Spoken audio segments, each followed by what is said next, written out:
Señor y Padre, gracias por ser tan bueno con nosotros. Gracias, bendito Dios, por salvarnos a través del sacrificio de tu Hijo. Y gracias por dejarnos tu palabra y tu Santo Espíritu para guiarnos, Señor, en este trayecto, en esta vida, rumbo a la patria celestial. Sabemos que fallamos y por eso somos conscientes, Señor, de que te necesitamos en cada momento. Necesitamos las instrucciones de tu palabra, necesitamos la guía de tu Santo Espíritu, necesitamos de tu presencia en cada momento de nuestra vida. Siempre te necesitamos, Padre, porque sin ti, como dijo Pablo, nada somos. Reconozco que te necesito, Padre, en cada momento de mi vida, en cada etapa de mi vida y en cada circunstancia de ella. Padre, bendice tu iglesia, te lo rogamos. Bendice tu palabra, habla a nuestros corazones y, Señor, prepáranos para enfrentarnos al mundo cada día. Te lo pedimos y te damos gracias en el nombre y los méritos de Jesús. Amén, Señor. Amén. Tomen asiento, hermano. Estamos estudiando el libro de Levítico y estamos en el capítulo 19 del libro de Levítico. Esta semana vamos a buscar una lamparita más moderna, más nueva, menos problemática. Desde la semana pasada estábamos hablando de la santidad. La santidad.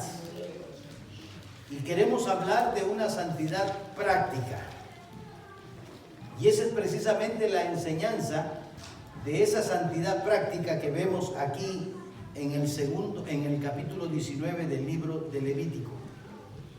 Y esta santidad práctica comienza con una demanda muy especial, la demanda de parte de Dios. Y el Señor dice: sed santos porque yo soy santo. Así que cuando hablamos de la santidad, es una demanda de Dios. No es que si quiero vivo santo y si quiero no lo hago. No. Sed santos porque yo soy santo. La demanda del Señor.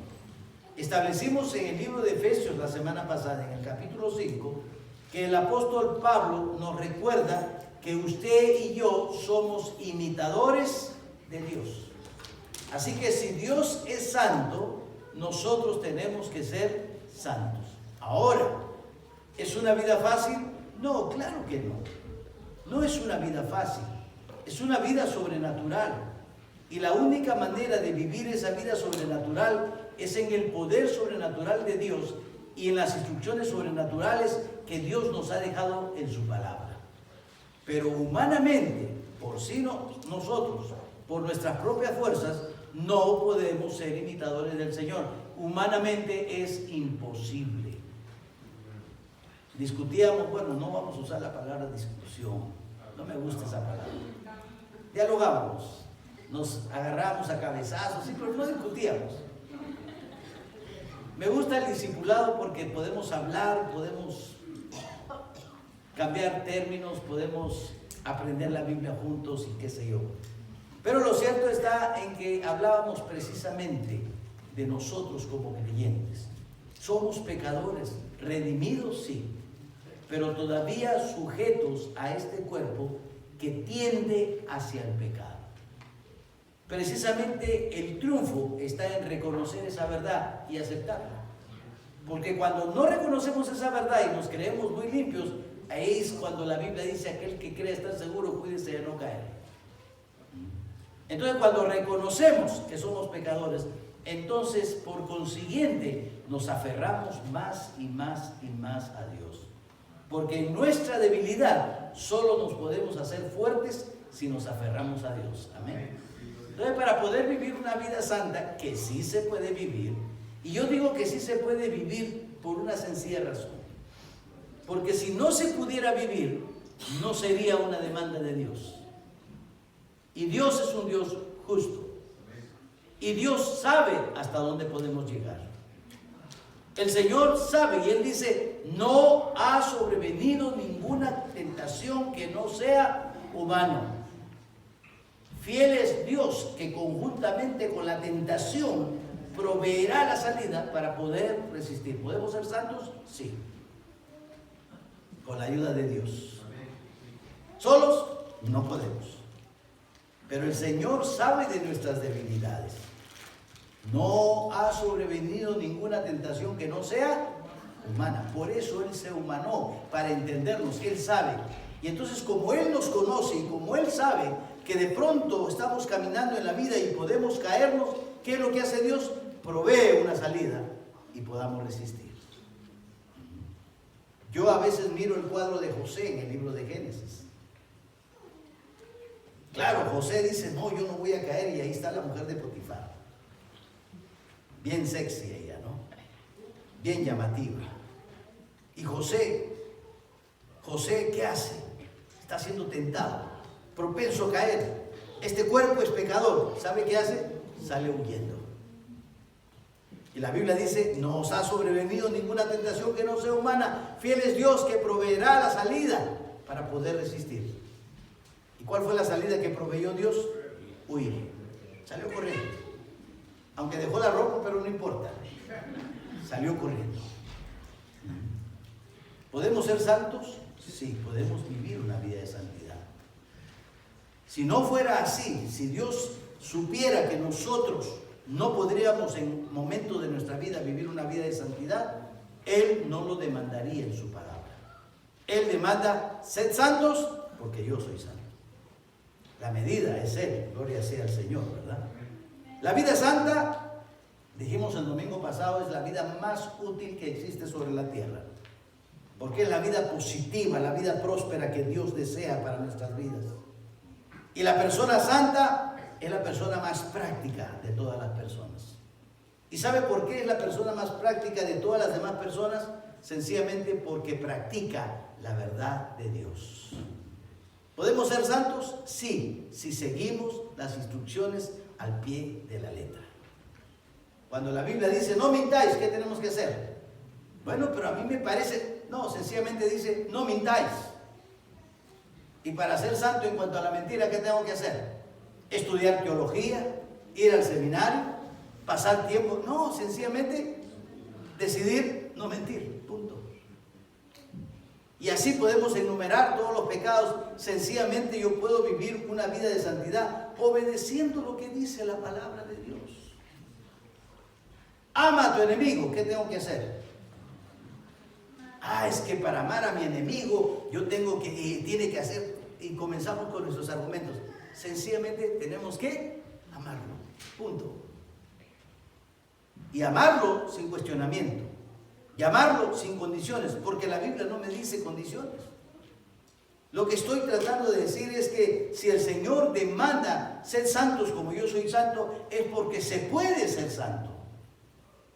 Y la mejor manera de poder ser santo es imitando a Dios y siguiendo cada una de sus instrucciones. El problema es el día que sacamos nuestra mirada de este libro y decidimos no obedecer las instrucciones. Aquí, en la palabra de Dios, encontramos numerosos preceptos, numerosos conceptos que se repiten muchas veces y que podemos recibirlos y aprenderlos con facilidad. El problema es practicar estos conceptos. Ahí comienzan los problemas. Ahí es donde el Señor demanda que debemos tener perseverancia. Ahí entra nuestro esfuerzo, nuestro trabajo. Pero de que se puede, la Biblia dice que sí se puede. Repito, si no se pudiera, Dios no lo demandaría. Pero Dios sabe que sí podemos. Pablo dijo en Filipenses 4:13 que dice, todo lo puedo en Cristo que me fortalece. ¿Puedo llegar a ser una persona santa? Sí. ¿En quién? En el poder de Cristo. Así que el domingo pasado, con esta base, aprendimos algunas características de la vida santa. El hombre santo de Dios. Según este pasaje, por supuesto, de Levítico 19, porque hay muchos otros conceptos que podemos aprender en la Biblia, pero aquí, estudiando Levítico 19, miramos en el versículo 3, mire conmigo. Cada uno, dice la palabra en la primera parte del versículo, temerá a su madre y a su padre. Un verdadero hombre santo de Dios es un hombre que respeta, que guarda honor a su papá y a su mamá. Respetar y guardar honor a nuestros padres es no hacerles pasar vergüenza. Pero muchas veces, como dice Proverbios capítulo 29, versículo 15, dice: el muchacho consentido avergonzará a su madre. Y el domingo anterior miramos muchos pasajes en el libro de Proverbios hablando acerca del joven que es consentido, que no es disciplinado, y es una vergüenza para la mamá. Es vergüenza para la madre. Hay pasajes donde dice que también es vergüenza para el papá, pero más hay pasajes que implican que el niño malcriado es una vergüenza para la mamá. ¿Por qué? Porque la responsabilidad de educar, de enseñar en el hogar es de la mamá. ¿No es que el papá para toda la vida en el trabajo? Y entonces, ¿quién se queda con los niños? La mamá. La mamá.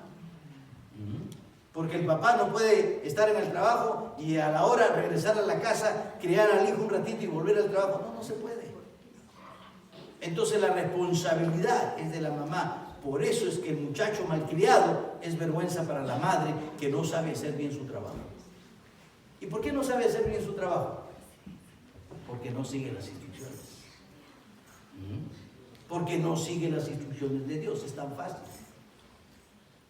Yo me quedo aterrado como mujeres, hermanas, madres cristianas no pueden disciplinar a sus niños. Consienten mucho a sus niños y creen que es que los amo tanto. Cuidado, la tolerancia es pecado y trae sus consecuencias, hermanos. Entonces, una sugerencia muy necesaria para el creyente ha sido lo que el Señor dice en su palabra: cada uno temerá a su madre y a su padre. Lo segundo que vimos el domingo pasado, solo estoy haciendo un recuento de los 3 primeros puntos, fue que una persona que tiene una vida santa no tiene nada que ver con los ídolos. Versículo 4 de Levítico capítulo 19. No os volveréis a los ídolos, ni haréis para vosotros dioses de fundición, yo Jehová vuestro Dios. Mira cómo empieza este versículo. No os volveréis a los ídolos. ¿Qué quiere decir? Que en algún momento la nación de Israel se volvió un pueblo idólatra. Y el Señor los está sacando de esa idolatría. Y aquí cuando establece estos principios dice: no te vuelvas, no regreses a los ídolos.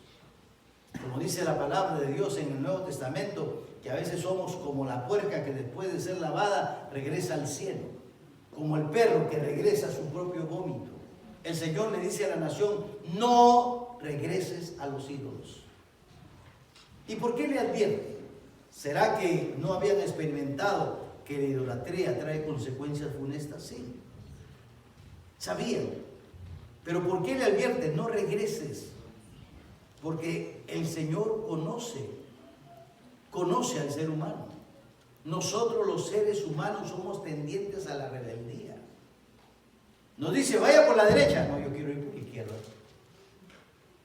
Nos dice: ve, da la vuelta por aquí. No, yo quiero ir por allá. Hermano, esto es blanco. No, es negro. Y siempre tenemos tendencia a regresar al pecado. Y el Señor dice: no os volveréis a los ídolos, ni haréis para vosotros dioses de fundición, yo Jehová vuestro Dios. Y hablamos de que un hombre santo no permite nada que tome el lugar primordial que tiene Dios en su vida. El verdadero hombre y mujer santo no permite que nadie reemplace a Dios. Amén. Dios es primero en su vida y no hay nada que ocupe ese lugar. El mismo Señor dijo: cualquiera que amare más a papá o a mamá no es digno de mí. O hijo, hija, gracias. Menciona a los seres que más amamos, ¿verdad? Los seres que tenemos tanto cariño. Dice: si tú amas más aún esas personas que son especiales en tu vida, más que a Dios, no eres digno de mí. Un hombre santo no permite la idolatría en su vida. La prioridad siempre es Dios. La prioridad siempre es Dios. Y como amados de Dios, debemos huir de la idolatría. En 1 Corintios, capítulo 10, versículo 14, Pablo dice: por tanto, amados míos, huid de la idolatría. Es decir, lo que está diciendo el Señor es que debemos ser personas leales. Leales. Cuando el Señor habla de una relación, habla de Jehová con Israel como el esposo y la esposa. Cuando habla de la relación Cristo y su iglesia, habla de la relación de la novia de Cristo. Una relación como la relación de pareja, donde no puede haber pecado, donde Dios no permite el pecado. Y en esa semblanza, en ese cuadro que vemos allá en la palabra del Señor, dice la palabra en el Éxodo capítulo 34, versículo 15, la acusación de parte de Dios hacia Israel, y le dice: Israel ha fornicado. Israel se ha ido en pos de dioses ajenos. Israel me ha sido desleal, me falló. Eso es la idolatría. ¿Qué es la idolatría? Ser desleal con Dios. Ser desleal en esa relación que tenemos con Dios. Dios es primero y no hay nadie que pueda ocupar ese primer lugar que le pertenece a Dios. En tercer lugar, vimos que el verdadero santo hace sacrificios agradables a Dios. Hace sacrificios de buena voluntad. Muchas veces estamos acostumbrados a hacer, bueno, ya para que no diga nada el pastor, ya vamos a hacerlo, no importa. ¿Ese sacrificio que usted hace bajo esas condiciones agradan a Dios? No, de ninguna manera. Son de olor nauseabundo delante de Dios. Todo sacrificio tiene que ser un sacrificio agradable, un sacrificio que huela dulce, un sacrificio que sea bueno, un sacrificio de buena voluntad, no a regañadientes. Si usted no quiere seguir al Señor, pues no lo siga. No se sienta obligado, forzado, porque el sacrificio forzado no sirve. Muchas veces lo hacemos porque, en fin, decimos. Y por último, si lo voy a hacer a mi manera. Lo voy a hacer como yo quiero, no como Dios quiere. Ahí tenemos un ejemplo en la Biblia, en el libro de Génesis. Caín y Abel. ¿Ambos trajeron sacrificio, ofrenda a Dios? Sí. Pero uno lo hizo conforme a la manera que Dios había establecido y otro lo hizo a la manera que él quiso. Y aunque parezca mentira, y aunque lo hizo, el sacrificio de Caín fue desagradable a los ojos de Dios. Porque fue conforme a su voluntad, no conforme a la voluntad de Dios. Cuando nosotros vamos a hacer algo, tiene que ser dentro de la voluntad de Dios. Un sacrificio agradable, de olor fragante. Por eso Pablo en Romanos capítulo 12, versículo 1 dice: así que, hermanos, os ruego por la misericordia de Dios que presentéis vuestros cuerpos en sacrificio vivo, santo, agradable a Dios, que es vuestro culto racional. ¿Se acuerdan aquellos sacrificios de flor de harina? Que eran, dice, de olor grato a Dios. Algo agradable. Algo que sea limpio delante de Dios. Un sacrificio que agrade a Dios, no que agrade a los hombres.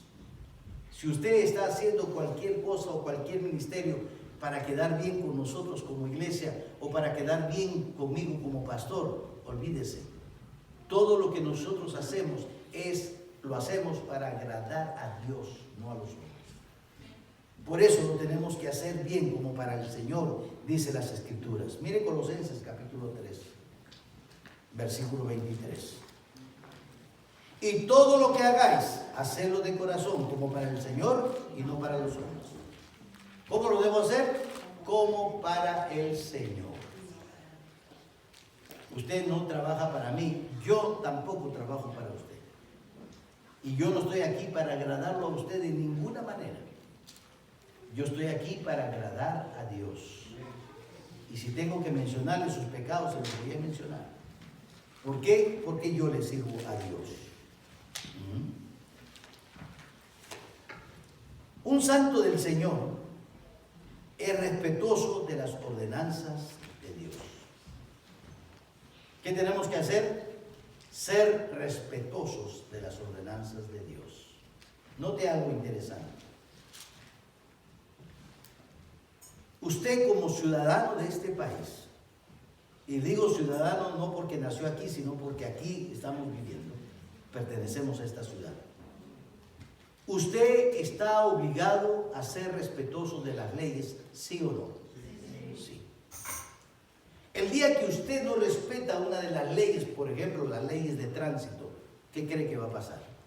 El policía lo va a detener y le va a poner una multa muy grande. Y si usted se pone caprichoso, le encierra el carro y lo lleva preso. De tal manera que somos enseñados a obedecer las leyes. Así cada uno de nosotros como santos tenemos que aprender a ser obedientes y respetuosos a las ordenanzas de Dios. Es lo que enseña la Biblia. Mire conmigo el versículo 6 al 8 del capítulo 19. Dice así: la orden, cuando se hablaba del sacrificio, será comido el día que lo ofrecieres y el día siguiente. O sea, la Biblia dice que matabas el sacrificio, lo cocinabas en el carbón y después lo podías comer. Lo comías el primer día y el segundo día. Esa era la orden. Esa era la instrucción, así. Será comido el día que lo ofrecieres y el día siguiente, y lo que quedare para el tercer día será quemado en el fuego. Y si comiere el día tercero, será abominación, no será acepto. Y el que lo comiere llevará su delito por cuanto profanó los santos de Jehová, y la tal persona será cortada de su pueblo. Oiga, aquí hay una enseñanza espiritual bien profunda. Se la voy a enseñar. Venga el próximo domingo a las 5 de la tarde. El sacrificio, cuadro de Cristo. Tenías que comerlo el primer día y la oportunidad a comerlo el segundo día. Pero el tercer día ya no servía. El tercer día ya no surtía efecto. El tercer día tenías que quemarlo completamente y después hacerlo ceniza, porque si lo comías, te morías. Mira lo drástico. ¿Sabes con qué verdad tiene que ver esto en el Nuevo Testamento? Con 2 de Corintios, cuando el Señor le dice: en tiempo aceptable te he oído. Lo puedes comer el primer día. En tiempo de salvación te he socorrido. Lo puedes comer el segundo día. He aquí el tiempo aceptable. He aquí ahora el día de salvación. Pero cuando tú rechazas esa oportunidad que Dios te da, ¿qué pasa? Ya no puedes comer. Una vez que esa oportunidad pasa, el tercer día, ya no sirve para nada. Solo queda una expectación de fuego y de hervor y de terror. Mire qué claro. Mire 2 de Corintios, capítulo 6. 2 de Corintios, capítulo 6.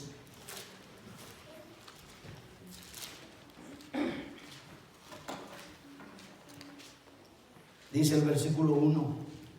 Así pues nosotros como colaboradores suyos os exhortamos también a que no recibáis en vano la gracia de Dios. Nos exhortamos a que no recibas la gracia de Dios en vano. Porque dice: en tiempo aceptable te he oído, y en día de salvación te he socorrido. He aquí ahora el tiempo aceptable, he aquí ahora el día de salvación. El Cordero que quita los pecados del mundo tiene que ser comido en el tiempo aceptable. Fuera del tiempo aceptable es el tercer día, ya no sirve. Y lo único que te queda como resultado es la muerte. Por eso cada persona que incumple esas instrucciones se va a enfrentar a la condenación eterna. Cada persona que no quiere comer el Cordero Pascual en la oportunidad adecuada, en el tiempo aceptable, la Biblia dice aquí, en el libro de Proverbios, capítulo 19, versículo 8, y el que lo comiere llevará su delito por cuanto profanó los santos de Jehová, a tal persona será cortada de su pueblo. Si no quieres aceptar a Jesús, si no quieres comerlo en el tiempo aceptable, será retirada de la gracia de Dios. La desobediencia, hermanos, trae consigo consecuencias funestas. Y aquí enseñamos con estos versículos que el santo de Dios es una persona obediente, respetuoso a las ordenanzas del Señor. Porque la desobediencia se paga con la muerte. La Biblia dice, será cortado de su pueblo. El creyente nuevo testamentario, cuando desobedece, no muere físicamente, claro que no, pero sí espiritualmente, porque su pecado lo separa de la presencia de Dios. Recuerde, nuestro pecado nos aparta de Dios, corta la comunicación con Dios. Este sacrificio que estamos viendo aquí, en los versículos 6 al 8, es un cuadro del sacrificio de Cristo. Y según la ley, la carne no podía comerse malograda. Al tercer día ya no sirve. El cuerpo de Cristo no se corrompió, no se olvide. Recuerden lo que vimos en el Salmos capítulo 16. El salmista dice, porque no dejarás mi alma en el Seol, ni permitirás que tu santo vea corrupción. Esta enseñanza, cuando uno la desobedece, como consecuencia trae la muerte. El santo de Dios. Punto número 5. Ya hemos visto 4 puntos, ¿verdad? El santo de Dios, ¿qué es? Honra a sus padres. El santo de Dios se aparta de la idolatría. El santo de Dios, punto número 3, hace el sacrificio como para el Señor, de olor grato. 4, el santo de Dios es obediente y respetuoso a las ordenanzas de Dios. 5, el santo de Dios recuerda a los pobres. Estaba esta tarde mirando en la oficina de mi esposa todas las fotos de esos niños a quienes ustedes con tanta generosidad bendicen allá en el Perú. Y en nombre de mi país y de esos niños les doy las gracias. Pero sabe, la Biblia dice que el santo de Dios vela por los pobres. El santo de Dios se preocupa por los pobres.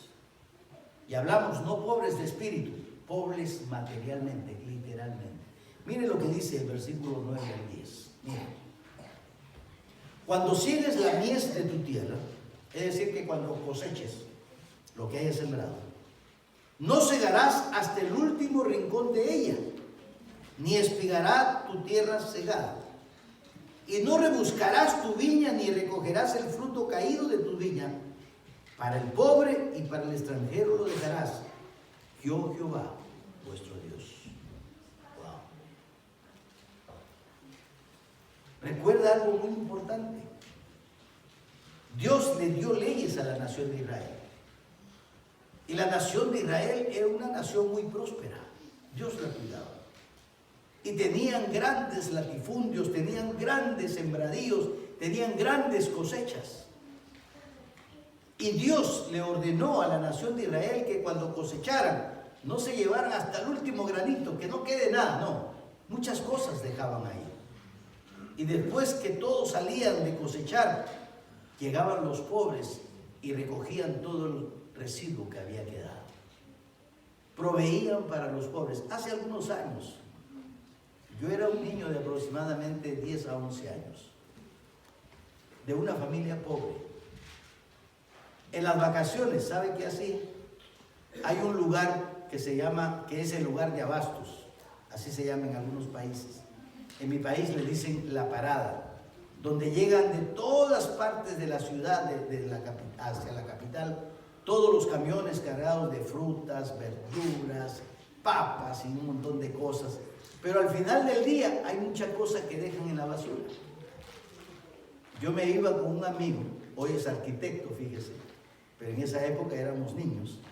Nos íbamos con unas canastas y entre todas las cosas que la gente botaba y desperdiciaba, encontrábamos unos ajicitos así pequeños y unos limones en muy buenas condiciones.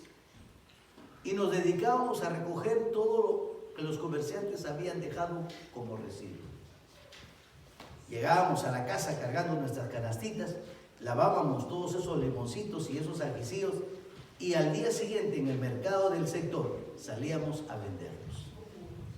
Lo que para otros era un desperdicio, para nosotros era una bendición. Algo así pasaba en esta época, dejaban para los pobres. No se llevaban hasta lo último, no, dejaban siempre un residuo, un remanente, porque el santo de Dios siempre se tiene que acordar de los pobres. De la mucha abundancia que Dios nos da, siempre tenemos que separar algo para los pobres. Y eso es lo que hacemos, por ejemplo, cuando ayudamos a los niños o cuando ayudamos a una persona que tiene menos recursos que nosotros. La Biblia dice que debemos preocuparnos por la gente pobre, la gente que no tiene. Y que de alguna manera, eso que para muchos es una basura, les va a servir como un recurso. Mire el versículo 9. Cuando ceguéis la mies de tu tierra, no cegarás hasta el último rincón de ella, ni espigarás la tierra cegada. Y no rebuscarás tu viña, ni recogerás el fruto caído de tu viña. Para el pobre y para el extranjero lo dejarás, yo Jehová vuestro Dios. Déjeme decirle algo aplicando esa verdad a nuestra vida como extranjeros en este país. ¿No es acaso que de la abundancia y la riqueza de este país nosotros nos hemos servido? Y debemos ser una bendición para este país, en vez de ser un problema, ¿no? Qué triste cuando trabajaba en la penitenciaría, mirar jóvenes hispanos que llegaron como emigrantes a este país, en vez de ser una bendición para este país, se convertían en un dolor de cabeza para las autoridades. Pero tenemos que ser agradecidos. Llegamos a un país de la abundancia, dicen algunos, pero en este país ha sido una bendición para nosotros, gracias a Dios. Porque este país empezó con todos sus principios puestos en el nombre del Señor, nuestro Dios. Y por eso ha sido bendecido y engrandecido. Entonces, Dios a través de esta enseñanza sigue el ejemplo de su maestro de predicar el evangelio a los pobres. Cuando Cristo vino a este mundo, ¿en quién se enfocó? ¿En los ricos? No, en los pobres. Cuando el mensaje de Navidad llega, ¿a dónde llega? ¿Al palacio de Herodes? ¿A los ricos? ¿A dónde llega? No, a los pastores. Porque siempre Dios tiene preocupación por la gente pobre. Porque siempre se da cuenta que los pobres también tienen derecho a tener posesiones. Y de que simplemente, nosotros los que tenemos un poquito más, sencillamente somos administradores de la misericordia de Dios. Amén. No crea que la nación de Israel dejaba esos residuos para los pobres porque eran buenos. Tal vez si estas instrucciones no los hubieran obligado, no lo hubieran hecho. Pero cada uno de nosotros también tenemos que pensar en la misericordia hacia esas personas. Punto número 6. Un hombre santo de Dios trata honradamente con sus semejantes. ¿Cómo tenemos que ser? Honestos con nuestros semejantes. Honestos con nuestros hermanos. ¿No? Muchas veces somos deshonestos. A veces quedamos mal con nuestros hermanos. Mire el versículo 11 del capítulo 19. No hurtaréis, no engañaréis, ni mentiréis el uno al otro. No podemos engañarnos, no podemos robarnos, no podemos hacer nada que ofenda a nuestros semejantes. Es interesante. Si su negocio no logra éxitos, siempre piensa en los demás a quien va a afectar. Eso es lo que la Biblia nos enseña. No hurtaréis, no engañaréis, no mentiréis los unos a los otros. La Biblia nos enseña que debemos conducirnos en una forma honrada. Mire 2 Corintios capítulo 8, verso 21. Procura hacer las cosas que dice 2 Corintios 8, 21. Procura hacer las cosas como honradamente. No solo delante del Señor, sino también delante de los hombres. ¿Cómo tengo que proceder? Honradamente, con honestidad, con transparencia, siempre. Y por último, el santo hombre de Dios nunca deshonra el nombre de Dios. Estamos aquí para poner el nombre de Dios en alto. Y eso tiene que ver con nuestro testimonio. El testimonio es importante. Versículo 12. Y no juraréis falsamente por mi nombre, profanando así el nombre de tu Dios, yo Jehová. Por eso a veces en son de broma lo digo. Si usted está haciendo cosas malas, no diga que es miembro de la iglesia Manantial. No diga que es cristiano, porque es una manera de profanar el nombre del Señor. ¿Cuántos puntos hemos aprendido? Número 1, el santo hombre de Dios, ¿qué dice? Honra a sus padres. El santo hombre de Dios, en segundo lugar, se aparta de los ídolos. En tercer lugar, el santo hombre de Dios hace las cosas como para el Señor, ¿verdad? En cuarto lugar, el santo hombre de Dios es obediente y respetuoso a las ordenanzas de Dios. Número 5, el santo hombre de Dios recuerda a los pobres, ayuda a los menesterosos. Número 6, el santo hombre de Dios trata honradamente con sus semejantes. Y por último, el santo hombre de Dios deja el nombre del Señor en alto, bien en alto. Él es su estandarte, siempre nuestra responsabilidad. ¿Cuántos puntos hemos visto? 7 puntos, el número perfecto. Y hay muchos más que vamos a estudiar. ¿Qué significa vivir una vida santa delante de Dios? Apréndalos, practíquelos, póngalos por obra en su vida para que Dios le bendiga rica y abundantemente. Dios les bendiga, hermanos.